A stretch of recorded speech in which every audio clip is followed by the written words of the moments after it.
Hi, I'm Dr. George Yancey. Let's share some paradigms.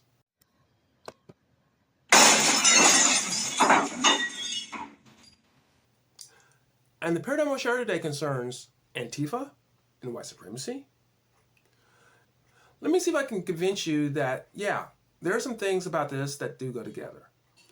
And let me start by talking about white supremacy, or KKK, or Nazis, or however you want to put at it. All right, what I'm going to say is going to sound controversial. I'm going to try to explain it so that people know what I mean and what I don't mean. But there's a sense where white supremacy is a distortion of white conservatism. What do I mean by this? I do not mean that white conservatives are racist. White conservatives automatically believe white supremacy. I'm not saying that white supremacy is a logical end to white conservatism. But I am saying that there are some commonalities that are there. It's a distortion. It's a distortion, but it's a distortion of some things that are there. For example, white conservatism generally is about upholding the status quo. And in a sense, white supremacy goes beyond upholding the status quo to go back in time, right? Back in time, white supremacy, it was king. White conservatism, basically, it is not necessarily racist, but it tends to dismiss the concerns of people of color. White supremacy goes beyond that, of course, to be very disdainful of people of color. There's an individualism in white conservatism. And same thing in white supremacy. The notion that we as individuals, we pull ourselves up out of the bootstraps. Why couldn't people of color have done that? That sort of idea. Now, it's a distortion. Once again, I want to emphasize, I'm not saying that white conservatives are automatically white supremacists, but let's be honest. Let's put four groups of people out there. White conservatives, conservatives of color, white progressives, progressives of color. Who's closest to white supremacists? White conservatives. It's a distortion, but there are some elements that feed off that distortion. All right. So, is there a similar group for white progressives? As you may know, some of my videos have dealt with white progressives. I've been thinking a lot about white progressives. You just check out some of my other videos to know why I think they're an important group to understand and to study. And I think there is a group. And that group is Antifa. Antifa is a distortion of white progressives. All the caveats I just said about white conservatives and white supremacy apply here too. To be a white progressive does not mean that you want to go out and, and push people around and mask yourself and do that sort of stuff. I'm not saying that at all. But I'm saying that there's some elements there that are common. For example, challenging the status quo, tearing down the status quo, reform, revolution. Antifa is a distortion of perhaps some of what white progressives see as the needed reforms, revolution. But there are some common things there. Being hostile to an administrative state, a police state, if you will. Some of those sort of fears are quite similar between Antifa and white progressives. Some of the hostility towards religious and traditionalism you can find. Once again, it's a distortion. I'm not making the argument if you're white progressive, eventually your logical conclusion is to become part of Antifa. But I'm saying that there is a common relationship between this, Antifa, white progressives, and white supremacy and white conservatives. And I just want to be very clear about this. As we look at these two groups, let's just say the KKK and Antifa, when we look at this historically, it's very clear who's done the most damage in our society. It's white supremacists, it's KKK. Now, is it today more violence done by Antifa? I'm not a criminologist. I've seen, different studies that suggest that yes, it's still true that conservatives still do more violence than progressives, but I've seen a study that shows in the past year this is reversed. So I'm not going to talk about today, but I'm going to talk about historically. on the scope of things. If we want to be honest, more damage has been done by the forces of white supremacy than by Antifa. Okay, before we go on and discuss more about this contrast, because I think there's some really important implications we have to draw from it, that we should draw from it.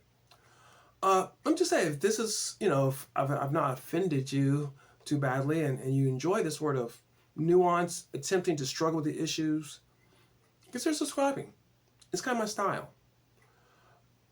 If you like what you're hearing, give me a like, give me a comment. If you don't like, if you want to come and tell me that I'm calling all white conservatives racist or all white progressives members of Antifa, go right ahead. Go right ahead. I've tried to be very clear that's not what I'm doing. But go ahead, give me a comment. That's fine. I just want to try to build this. I want a place where Christians can come talk about issues like this who are not beholden to the left or the right. And, I won't say a safe place because we're going to deal with ideas that sometimes people are going to struggle with. But a place we can come and talk nonetheless. Okay, so let's look at Antifa a little bit. I've not done a lot of deep research on it. And I don't know how much research has been done on it. A lot of research has been done on white supremacy.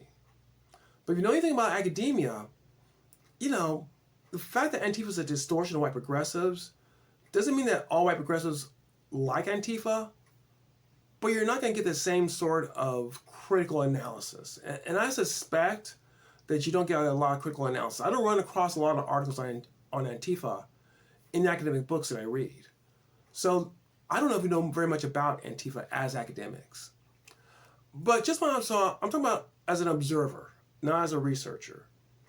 But it's pretty clear that this, that anarchy is a high value. And, some of what they do almost seems childish.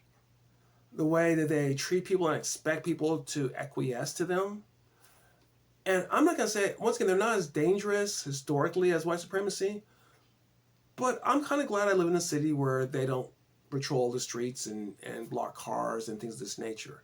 This sort of selfish type of attitude that's there. Antifa is likely growing. I heard about an interview of a former Antifa person. And this too is similar to white supremacy. That a lot of what they're getting is disaffected young men. Become idealized in some sort of vision. White supremacy is a vision of whites regaining their place. And Antifa, it's probably an anarchy and I'm not completely sure what that vision is.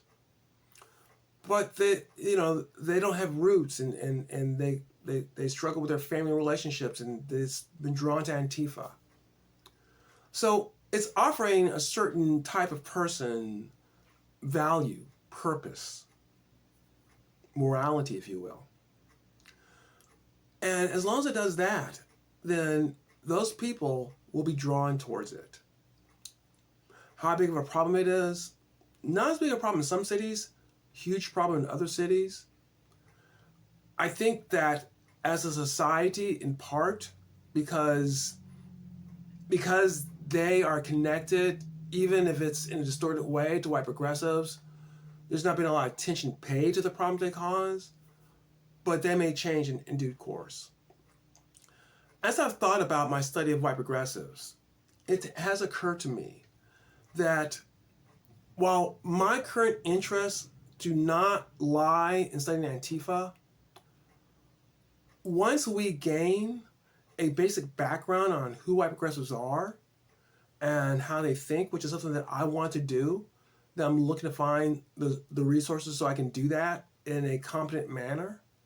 Once we gain that, then the leap from that to understand Antifa is going to be much shorter and probably something we need to think about. One way people can think of Antifa is when white progressives go bad, go wrong, go violent. Anyways, this is a group that probably needs more attention, and in time, perhaps I will give it some attention, but if not me, then hopefully someone will do solid critical analysis of Antifa in the near future. Hope you enjoyed this. I hope you enjoyed this discussion, this talk, and I hope that it gives us some food for thought, some ways of considering what's happening. And if it is, please come back, and I will welcome you to be back here.